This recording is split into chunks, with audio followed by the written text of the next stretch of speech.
Kidney రాళ్లంటే అదేదో పెద్దవారి వ్యవహారమని అనుకుంటారు చాలామంది.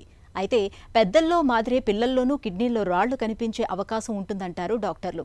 తగినన్ని నీళ్లు తాగకపోవడం, జంక్ ఫుడ్కి అతిగా అలవాటు పడడం, పుట్టుకతోటి వచ్చే కొన్ని రకాల జబ్బుల మూలంగా కొంతమంది పిల్లల్లో కిడ్నీలో రాళ్లు ఏర్పడుతూ ఉంటాయి.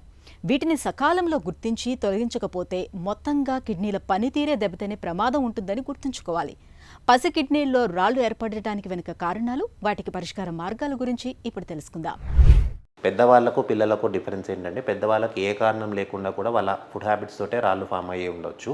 కానీ పిల్లల్లో మాత్రం 90% వేరే కారణాలు ఉంటాయి. ఈ కారణాలు పలు రకాలండి. మొట్టమొదటి మనం చూసుకోవాల్సింది స్ట్రక్చరల్ అబ్నార్మాలిటీస్. అంటే కిడ్నీ తయారీలో ఏమైనా తేడా ఉన్నా, ట్యూబ్స్ కానీ, ఫిల్టర్లు కానీ, మూత్రసంచి కానీ, నాళాలు కానీ సరిగ్గా తయారు కాకపోయినా కూడా పుట్టుకతోటి కిడ్నీ వాపు రావడము, మూత్రం సరిగ్గా రాకపోవడము, డ్యామేజ్ చేయడం, మూత్రం నిలువ ఉండిపోవడము, రీఫ్లక్స్ అంటాం. అంటే మూత్రం ముందుకు కాకుండా వెనక్కి లీక్ అవ్వడము, ఈ ప్రాబ్లమ్స్ తోటి పుట్టడంతో వాళ్ళల్లో కూడా రాళ్ళు ఫామ్ అయ్యే అవకాశాలు ఎక్కువగా ఉంటాయి. ఇవి ఫస్ట్ స్ట్రక్చరల్ ప్రాబ్లమ్స్ అంటాం. రెండో కారణం ఏంటంటే హార్మోనల్ ప్రాబ్లమ్స్ అంటాం. అంటే థైరాయిడ్ ఎక్కువ తక్కువ ఉండడము, పారాథైరాయిడ్ ఎక్కువ తక్కువ ఉండడము, ఎక్కువ విటమిన్ డి ప్రొడ్యూస్ అవ్వడము, ఒంట్లో అవసరానికి మించి విటమిన్ సి, విటమిన్ ఏ టాబ్లెట్లు వాడడము, ఈ కారణాలతోటి కూడా ఒక్కొక్కసారి రాళ్ళు ఫామ్ అయ్యే అవకాశాలు ఎక్కువగా ఉంటాయి. 4 రకాల ఫంక్షనల్ ప్రాబ్లమ్స్ అంటాం. అంటే కిడ్నీ ట్యూబ్స్లోను, ఫిల్టర్లో, ట్యూబ్లలో కూడా ఎంజైమ్స్ కానీ, రిసెప్టర్స్ కానీ ఉంటాయి. అవి సరిగ్గా తయారవ్వకపోయినా, ఒంట్లో తయారయ్యే యాసిడ్లను సరిగ్గా బయటికి పంపించలేకపోయినా, ఆర్ ఎక్కువ కాల్షియము, ఆక్సలేట్స్ ఇవన్నీ ఎక్కువ తయారవడం ఒంట్లో, అవన్నీ ఎక్కువ బయటికి పంపించడం, వీటితో రాళ్ళు ఫామ్ అయ్యే అవకాశాలు ఎక్కువగా ఉంటాయండి. 4వది రికరెంట్గా ఇన్ఫెక్షన్ రావడం.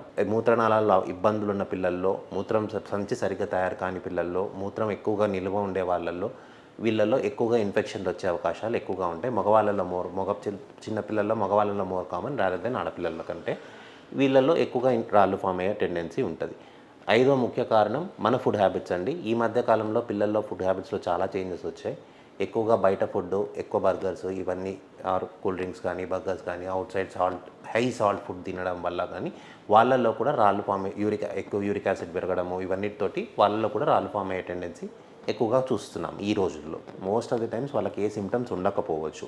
రొటీన్గా చేసే టెస్ట్లలోనే వాటిలో బయటపడుతున్నాయి. ఒక రాళ్ళు బయటపడ్డప్పుడు వాటి కారణం జెనెటిక్ కారణాలా, హార్మోన్ కారణాలా, లేకపోతే ఎంజైమ్స్లో తేడాలు ఏమైనా ఉన్నాయా, లేకపోతే పుట్టుకతో వచ్చిన లోపాల వల్ల వస్తున్నాయా, ఈ కారణాలు వెతుక్కోవాల్సి ఉంటుందండి. వాటికి ట్రీట్మెంట్ ఇస్తే ఇది తగ్గుతాయి. రెండోది, ఎప్పుడైనా నాళంలో అడ్డంకిలాగా ఏర్పడినప్పుడు మాత్రమే సిమ్టమ్స్ వస్తాయి. అప్పుడే నొప్పి కానీ, మూత్రంలో రక్తం పడడం కానీ, ఇన్ఫెక్షన్ రావడం కానీ, కిడ్నీ పనితీరు తగ్గడం కానీ, ఈ సిమ్టమ్స్ అన్నీ కనిపిస్తూ ఉంటాయి. సో అప్పుడు ఆ టైంలో కిడ్నీ సైజ్ బట్టి ట్రీట్మెంట్, కిడ్నీ రాయి సైజ్ బట్టి ట్రీట్మెంట్ ఉంటుందండి. యూజువల్గా చిన్న రాళ్ళు 5 mm కంటే తక్కువ ఉన్న రాళ్ళు మందులతోటి పడిపోతాయండి 1-2-3 వారాల్లో. బట్ అలా పడకపోయినా, రాయి సైజ్ పెద్దగా ఉన్నా మనము ఐదర్ సర్జరీ ద్వారానైనా, లేకపోతే ఇప్పుడు ఈ మధ్యలో ఇరెక్టోస్కోప్ అంటే ఎండోస్కోపిక్ మార్గం ద్వారానైనా రాయిని తీసేయడం చేస్తారు.